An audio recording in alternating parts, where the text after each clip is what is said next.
આજ રોજ સતત 16મા વર્ષે ઓપન સૌરાષ્ટ્ર એટલે કે મોદક આરોગ્યની સ્પર્ધા એટલે કે લાડુ ખાવાની સ્પર્ધાનું આયોજન અમોએ આજ રોજ ગિરિનારાયણ જ્ઞાતિની વાડીની અંદર કરવામાં આવ્યું હતું. ટોટલ 49 સ્પર્ધકોએ ભાગ લીધો, જેમાં 33 ભાઈઓ, 10 બાળકો અને 6 બહેનોએ ભાગ લઈ અને આ સ્પર્ધાને સફળ બનાવી હતી. 100 ગ્રામનો એક લાડુ જે ચોખ્ખા ઘી અને સૂકા મેવાથી ભરપૂર લાડુ દાળ સાથે પીરસવામાં આવ્યો હતો. અને મુખ્ય હેતુ એ હતો કે લોકો જંક ફૂડ તરફ જે અત્યારે જઈ રહ્યા છે એના બદલે ચોખ્ખા ઘી અને લાડુ તરફ જાય, પરંપરા જાળવે આપણી, એ અમારો મુખ્ય હેતુ હતો. અને આ હેતુ આજે અમારો સફળ થયો અમને જણાય છે.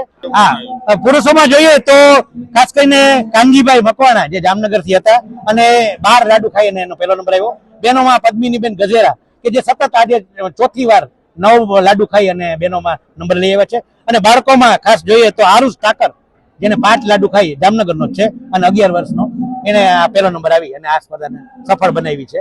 અને લાડુ છે એ દાળ સાથે પીરસવામાં આવ્યું હતું. અને અમારે આ સ્પર્ધાને સફળ બનાવવા અમારા બધા સદસ્યોએ સાથ સહકાર આપ્યો. અને હું દર વર્ષે ભાગ લઉં છું, એમાં 9 વર્ષથી ભાગ લઉં છું.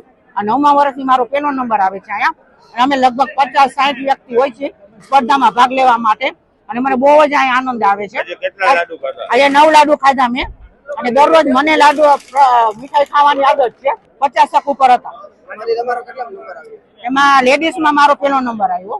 20 મિનિટમાં